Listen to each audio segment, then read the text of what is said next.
They'll catch us all. To the boat! Shouted Julian, and he took Anne's hand to help her along.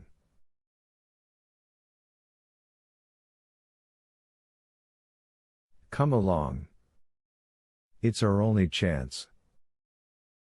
The men will perhaps be able to move those stones. The 4 children fled down the courtyard. George darted into the little stone room as they passed it, and caught up an axe. Dick wondered why she bothered to do that.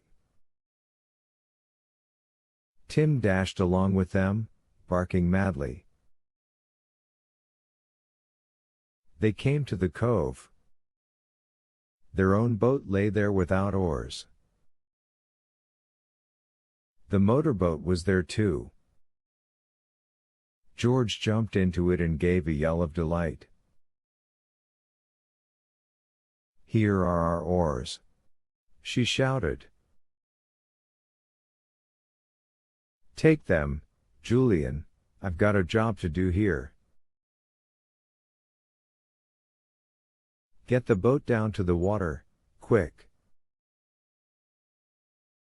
Julian and Dick took the oars.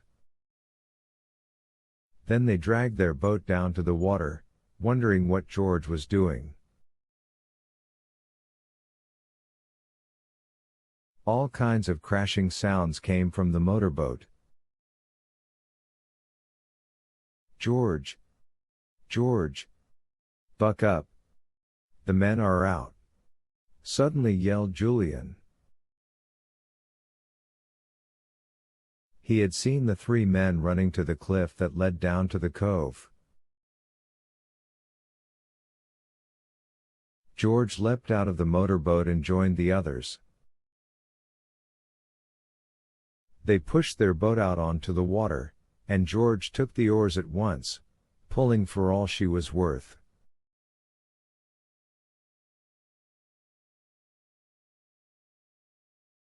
The 3 men ran to their motorboat. Then they paused in the greatest dismay, for George had completely ruined it.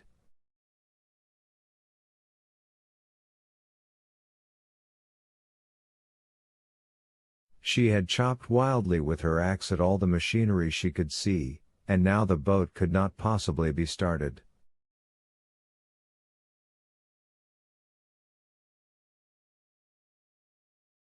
It was damaged beyond any repair the men could make with the few tools they had.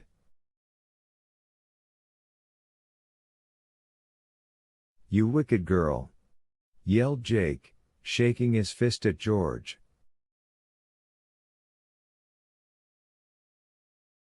Wait till I get you. I'll wait! Shouted back George, her blue eyes shining dangerously.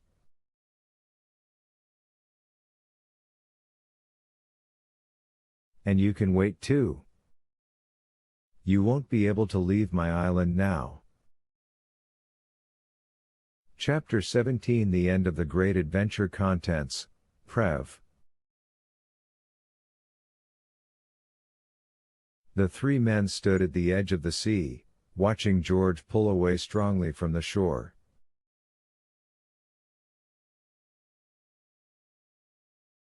They could do nothing. Their boat was quite useless. The fishing smack they've got waiting out there is too big to use that little inlet, said George, as she pulled hard at her oars.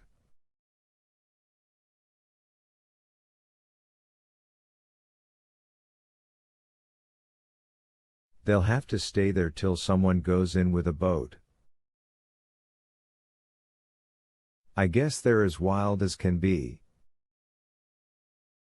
Their boat had to pass fairly near to the big fishing boat. A man hailed them as they came by. Ahoy there!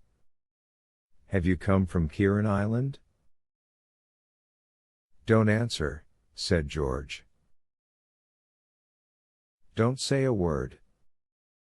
So no one said anything at all, but looked the other way as if they hadn't heard.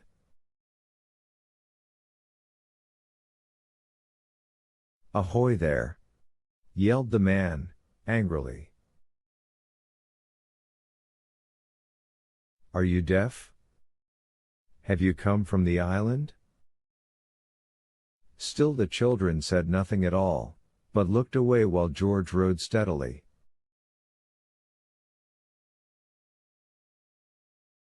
The man on the ship gave it up, and looked in a worried manner towards the island.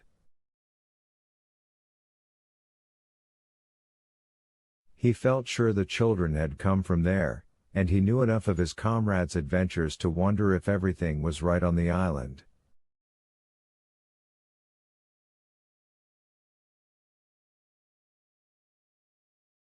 "He may put out a boat from the smack and go and see what's happening," said George.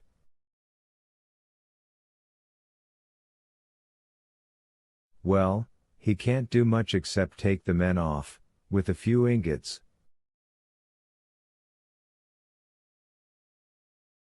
I hardly think they'll dare to take any of the gold though, now that we've escaped to tell our tale."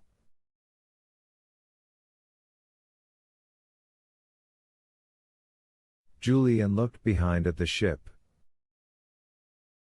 He saw after a time that the little boat it carried was being lowered into the sea. "You're right," he said to George. "They're afraid something is up. They're going to rescue those 3 men."